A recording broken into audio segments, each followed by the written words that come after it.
des fils et filles de notre pays, de notre région, déplacés, exilés ou déplacés depuis tellement longtemps, pour certains, qu'on en vient à oublier leur état de précarité. Et pour qu'on en oublie qu'ils sont des déplacés.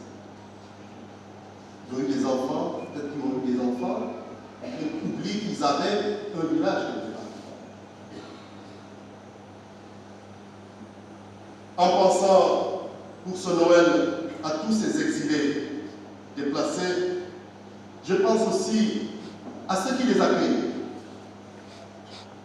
Parce que quand on fuit son village, quand on fuit sa maison, on trouve accueil quelque part. Et quand on trouve refuge, pendant des années et des années, cela a un coût. Voilà pourquoi je pense à tous ceux qui accueillent nos frères qui ne sont pas parmi nous, qui ne sont pas chez eux. Tous ceux qui les accueillent partageant parfois le peu qu'ils ont, parfois le peu de terre qu'ils ont. Que Dieu qui voit ce que chacun fait dans le secret rende à chacun à l'amour de son cœur. Ce Noël, mes chers frères et sœurs, a quelque chose de spécial,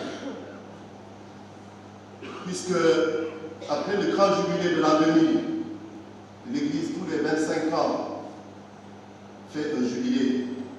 Après le jubilé de 2000, nous sommes 25 ans après, le jubilé de 2000, c'était sous le pontificat du Saint-Pape Jean-Paul II. Cette année, le Pape François nous invite, à partir de cette nuit, à entrer en année jubilaire.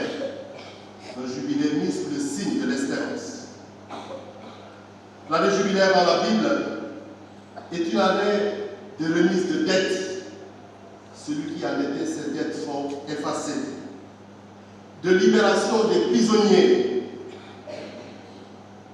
Et quand nous pensons aux prisonniers, nous ne pensons pas seulement à ceux qui sont dans nos prisons physiques, mais à tous ceux qui sont emprisonnés par toutes sortes d'addictions. Face à l'alcool, face à la drogue, etc.